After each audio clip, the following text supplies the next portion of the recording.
नमस्कार, संवाद पर आपका स्वागत है। मैं हूं चेतना शर्मा आपके साथ। जयपुर की चर्चित श्री पिंजरा पोल गौशाला एक बार फिर से विवादों में घिर गई है। इस बार मामला करोड़ों रुपए के अनुदान और गौवंश के रिकॉर्ड को लेकर है और उसमें गड़बड़ी का मामला है। महालेखाकार की जांच रिपोर्ट में सामने आया है कि जो वित्तीय वर्ष 2022 से 23 था और 2024 से 25 था, उसके बीच गौशाला को करीब 2 करोड़ 21 लाख रुपए से ज्यादा की सहायता राशि अनियमित तरीके से जारी की गई।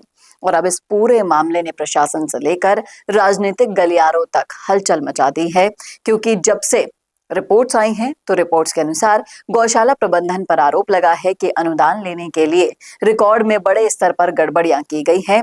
जांच में ये भी सामने आया है कि 1360 मृत गौवंश के टैग तक रिकॉर्ड में शामिल कर दिए गए थे और उन्हीं के आधार पर अनुदान भी ले लिया गया था।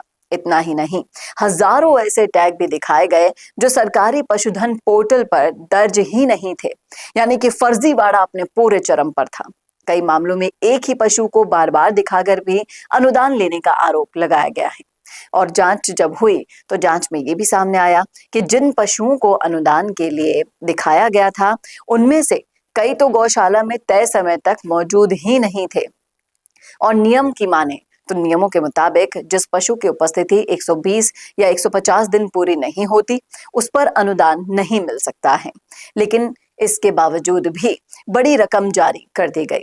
और सबसे चौंकाने वाली बात पता है क्या है? वो ये रही कि भौतिक सत्यापन के दौरान भी इन गड़बड़ियों को नजरअंदाज कर दिया गया और पूरी तरीके से फर्जीवाड़ा किया गया।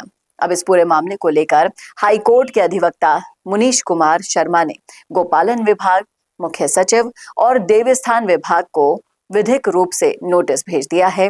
और नोटिस में साफ साफ ये आरोप लगा दिया है कि विभागीय अधिकारियों की लापरवाही या मिलीभगत के कारण ही ये पूरा खेल चलता रहा है। साथ ही अधिक भुगतान की गई राशि की वसूली और इसी के साथ साथ दोषियों पर कार्यवाही की मांग भी इसमें की गई है। गौशाला पर सिर्फ अनुदान घोटाले ही नहीं, बल्कि दान राशि के गलत इस्तेमाल के भी आरोप लगे हैं।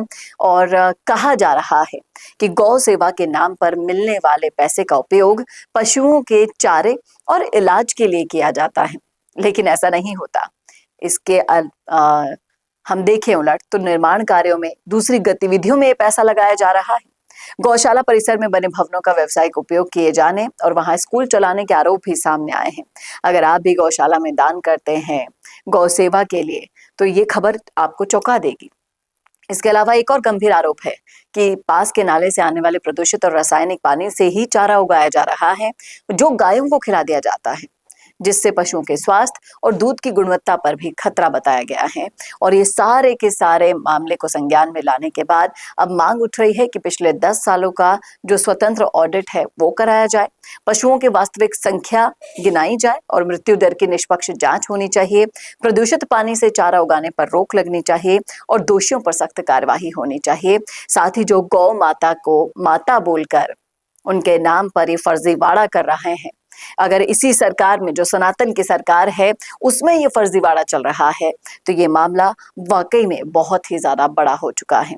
अगर आप इस मामले में चाहते हैं न्याय, तो ये वीडियो ज्यादा से ज्यादा शेयर कीजिएगा, ताकि जिम्मेदार लोगों के कानों पर जूं तो रहेंगे कम से कम।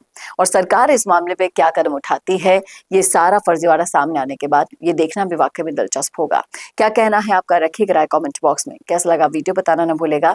और ऐसे वीडियोस के लिए देखते रहिए संवाद भारत का, भारत के लिए। नमस्कार। वीडियो चाहिए बिजनेस प्रमोशन का या फिर पर्सनल ब्रांडिंग के लिए, तो अब आपको एक ही जगह मिलेंगे हाईटेक स्टूडियोज, प्रोफेशनल सेटअप और creative team, green screen and soundproof studio, perfect lighting और pro setup, podcast setup, ultra clear audio और multi camera angles, 75 inch touch panel, teaching और एक्सप्लेनर वीडियोस के लिए परफेक्ट। 10 से 15 साल experienced anchors और journalist जो आपके कंटेंट को देंगे प्रोफेशनल टच। राजस्थान का तीसरा सबसे बड़ा डिजिटल न्यूज चैनल आपकी ब्रांड को मिलेगा प्लेटफॉर्म। 50+ प्रोफेशनल वीडियो मॉडल्स जो आपके प्रोजेक्ट को बनाएंगे ज्यादा इंगेजिंग। हमने 5000+ बिजनेस और ब्रांड्स को ग्रो करने में की है मदद। अब आपकी बारी।